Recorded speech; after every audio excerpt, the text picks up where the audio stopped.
All right, make sure this is in focus. All right, go ahead and put your name on your paper. Still good practice. All right, got my coffee. Ooh, so exciting. All right, let's go down here and talk about this really quickly though.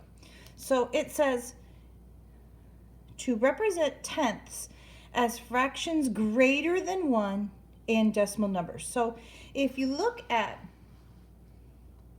fractions greater than 1, well, that's a mixed number, okay? Or an improper fraction. So a fraction greater than 1. This is a fraction greater than 1. It's the same as saying 1 and a half. One whole chocolate bar and a half of another one. All right, let's get started.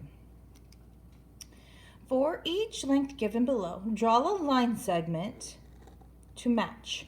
Express each measurement as equivalent mixed number. There's an example of a mixed number. All right, so you are going to need a ruler. So pull out a ruler. And we're going to be looking at, not the inches side. You can see that I've marked my ruler up pretty good.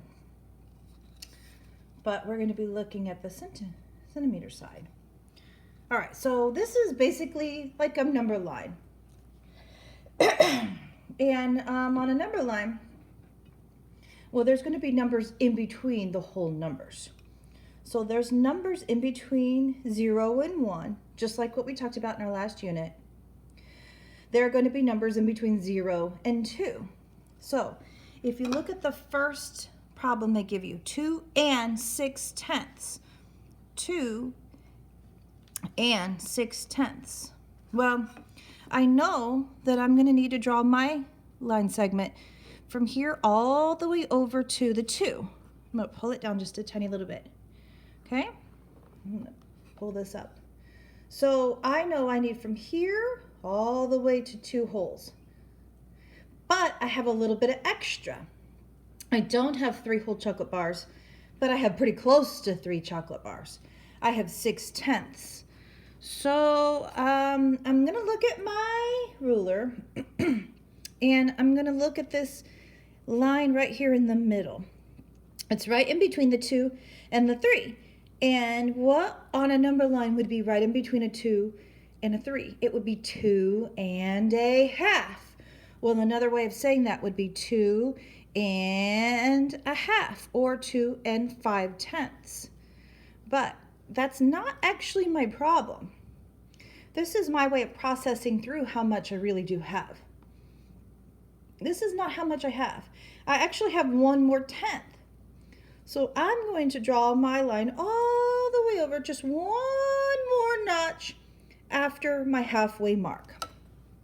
So I'm going to line my ruler back up and I'm going to go to this halfway mark, but that would be 2 and 5/10. I want 2 and 6/10.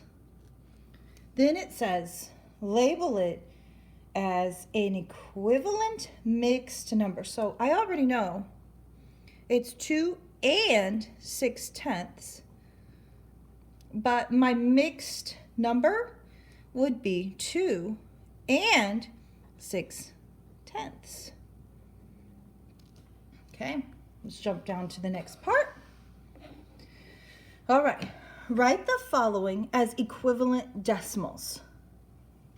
Then, so they have the exact same fraction that we just worked. So an equivalent decimal would be 2.6. And if you look over at the math, that's exactly what you see over here. Okay? All right, write the following as equivalent decimals. Then model and rename the number as shown below. All right, so 2 ones and, so and is like a decimal, and 6/10. And I know that my 6 has to go right after the decimal, because on my place value chart, my place value chart tells me that. So here's my ones place. Right here is going to be my decimal.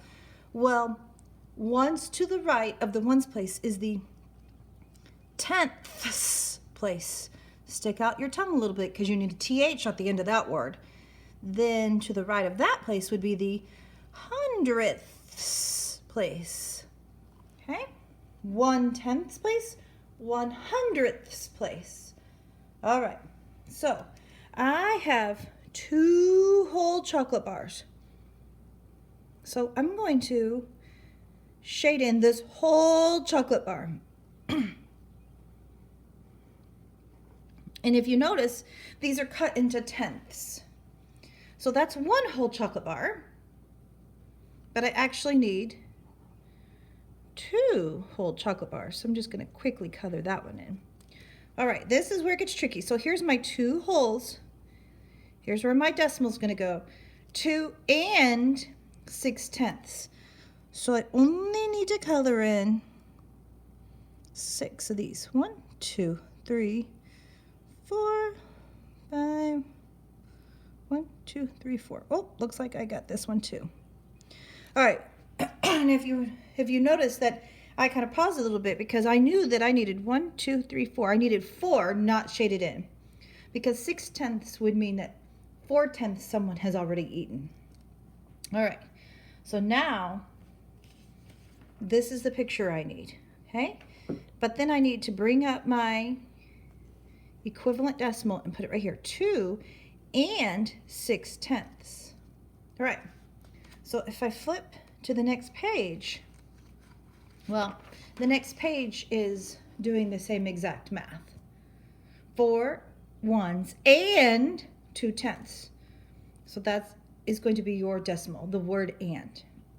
All right, 3 and 4/10. 2 and 5/10.